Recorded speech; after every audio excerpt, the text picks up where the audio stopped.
Selamat malam Pak Gregorius Daru. Saya Lim Darin Budiono dengan NIM 21G10058.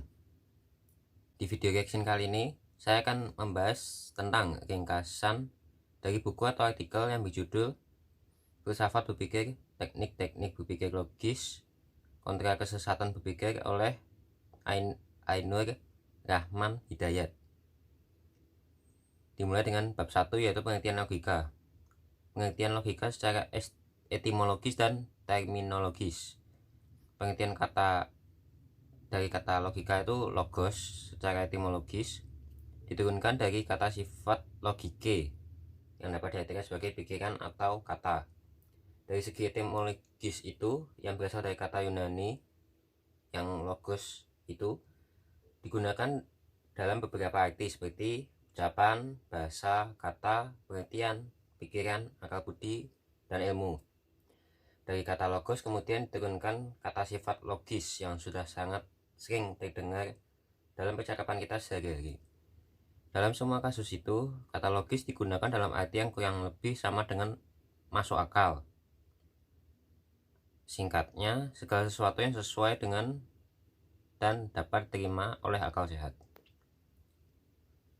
Menurut pendapat dari Irving M. Cobb, pengertian logika dianggap sebagai suatu studi tentang kumpulan dari metode dan prinsip yang digunakan dalam membedakan penalaran yang tepat dari penalaran yang tidak atau kurang tepat, dengan adanya penekanan pada pengetahuan yang semata-mata dianggap sebagai ilmu.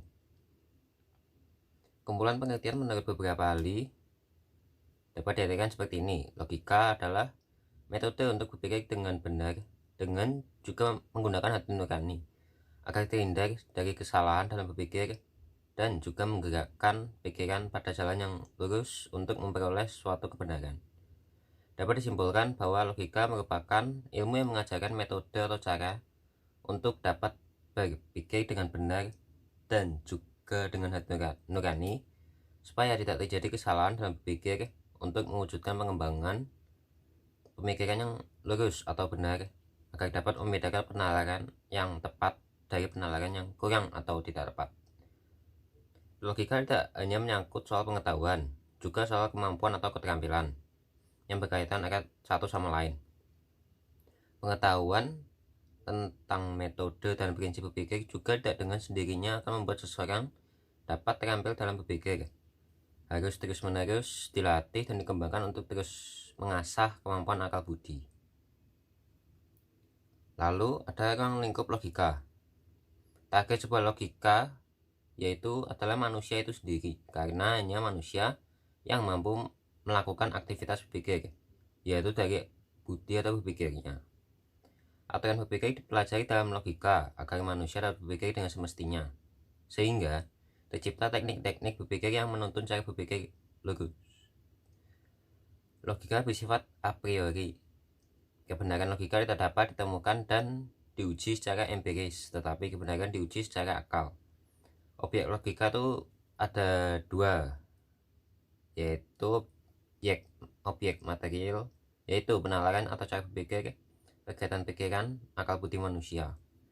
Dengan berpikir, manusia akan mencoba untuk mengolah pengetahuan yang telah diperolehnya, lalu mencoba untuk menguraikannya antara pengertian yang satu dengan pengertian lainnya. Macam objek yang kedua yaitu objek formal, yang terdiri dari hukum, prinsip, asas.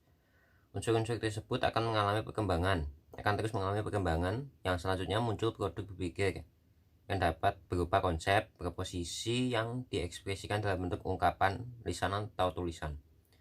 Produk-produk metode untuk berpikir dengan benar dengan juga menggunakan hati nurani agar terhindar dari kesalahan dalam berpikir, dan juga menggerakkan pikiran pada jalan yang lurus untuk memperoleh suatu kebenaran berpikir.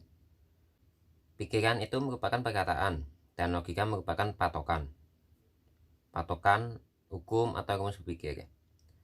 Logika bertujuan untuk menilai dan menyaring pemikiran dengan cara serius dan terpelajar, serta mendapatkan kebenaran terlepas dari segala kepentingan dan keinginan seseorang, juga untuk menganalisis jalan pikiran dari suatu penalaran atau pemikiran atau penyimpulan tentang suatu hal.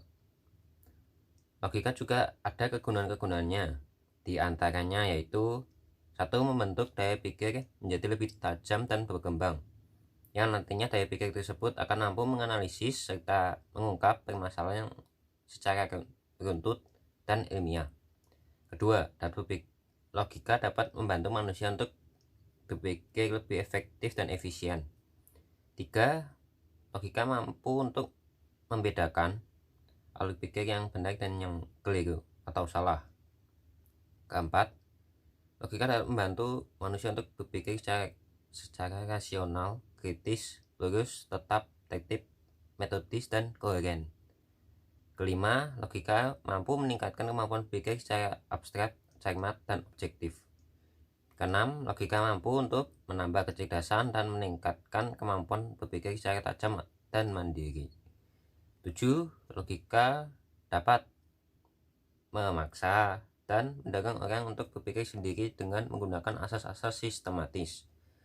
Kedelapan, logika mampu untuk meningkatkan cinta akan kebenaran dan menghindari kesalahan-kesalahan berpikir, kekeliruan, serta kesesatan. Dan yang kesembilan, logika mampu untuk melakukan analisis terhadap suatu kejadian. Dilanjutkan dengan bab kedua, yaitu tentang sejarah perkembangan pemikiran tentang logika. Asal mula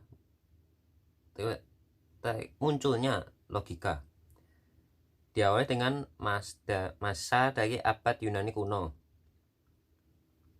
Dimulai dengan masa abad Yunani kuno.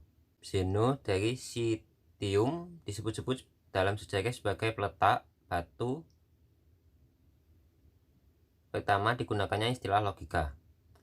Tetapi persoalan-persoalan logika telah dipikirkan oleh para filsuf mazhab Elea, yaitu tentang masalah identitas dan perlawanan asas dalam realitas, yang terungkap dalam pikiran dialektis Parmenides.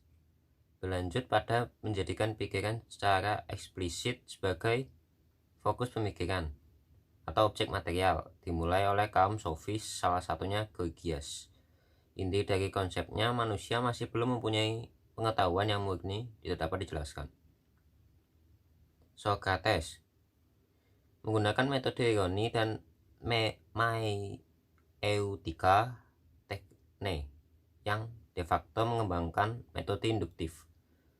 Oleh Plato, metode Socrates dibuat lebih ulum sehingga menjadi teori idea. Idea adalah prototipa, sedangkan benda-benda duniawi adalah ektipa. Gagasan-gagasan Plato memberikan dasar pada perkembangan logika, yaitu bertalian dengan ideogenesis, masalah penggunaan bahasa dalam pikiran. Akan tetapi, logika sebagai ilmu baru terwujud berkat karya Aristoteles, yaitu pertama tentang idea, kedua tentang keputusan, dan yang ketiga tentang proses pemikiran.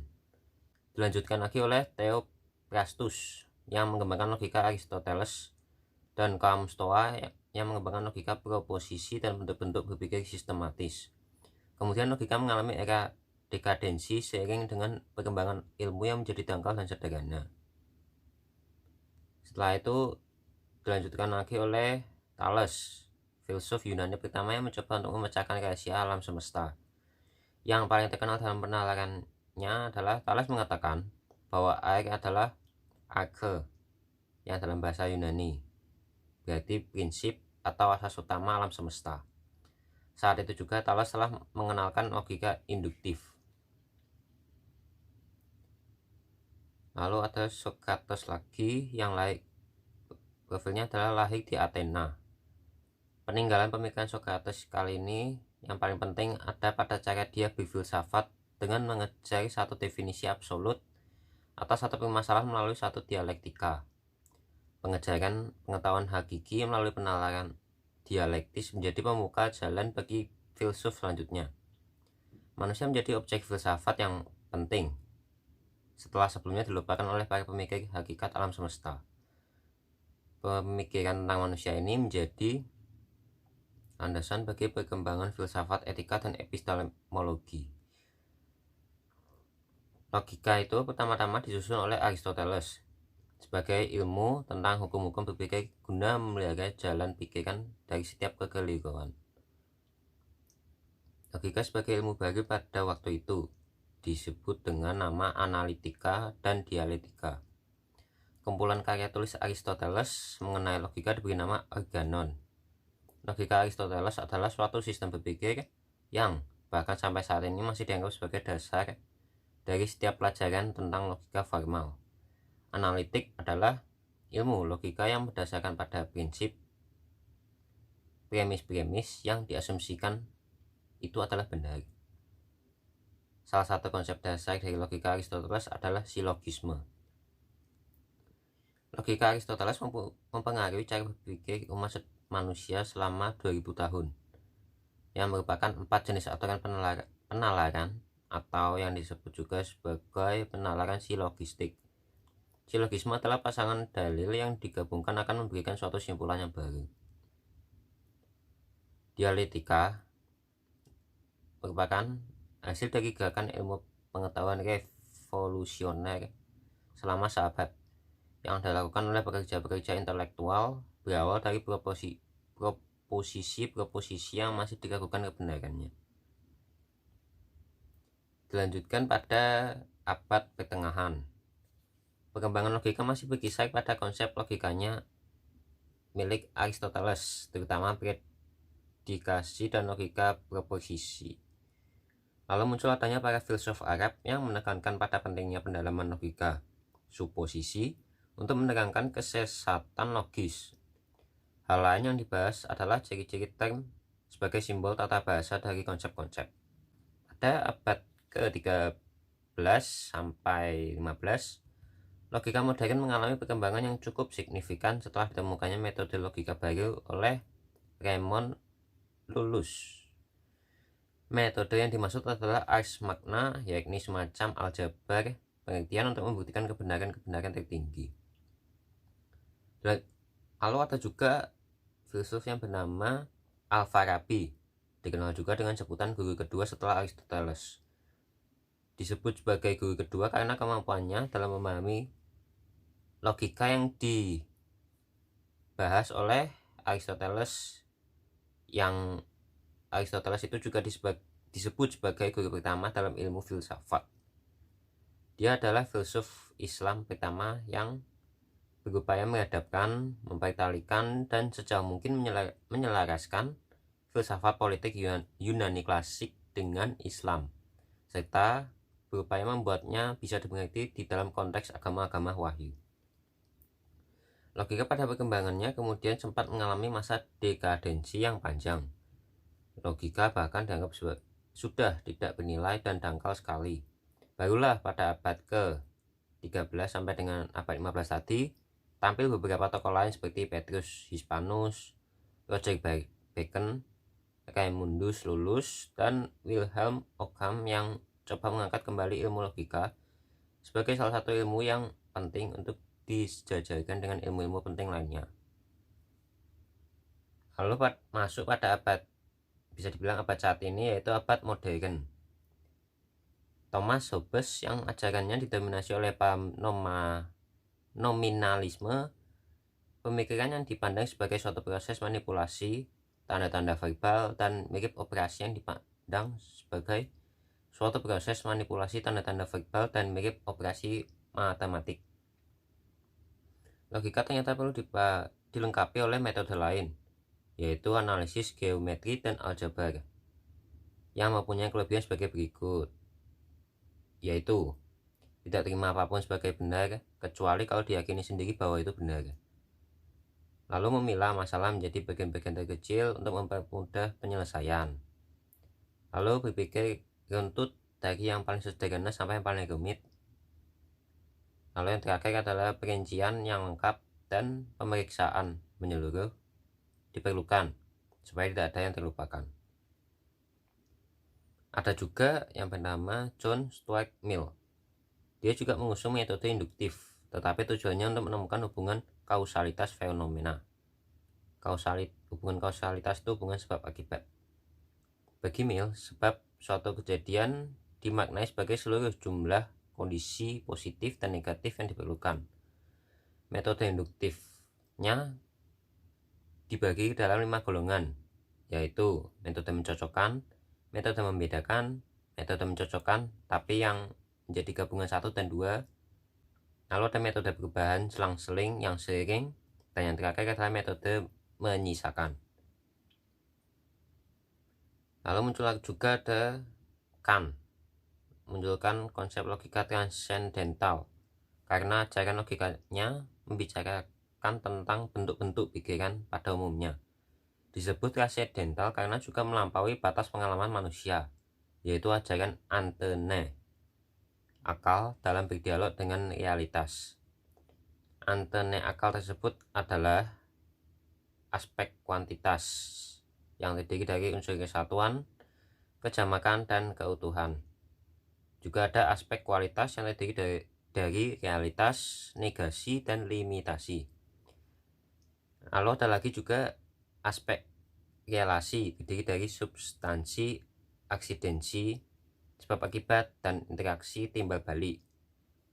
Lalu juga ada yang terakhir, aspek modalitas yang terdiri dari mungkin tidak mungkin, ada tiada, dan keperluan kebetulan. Lalu ada juga tokoh terakhir yang muncul, yaitu Hegel. Hegel masih merupakan kelanjutan dari ajaran logika Kant. Ia mengatakan bahwa pengalaman untuk dapat diketahui haruslah sesuai dengan struktur pikiran, sehingga menurut Hegel tertib pikiran identik dengan tertib realitas. Demikian penjelasan video reaction dari ringkasan buku yang berjudul Filsafat Berpikir Teknik-Teknik Pikir Logis Kontra Kesesatan Berpikir oleh Ainur Rahman Hidayat. Terima kasih.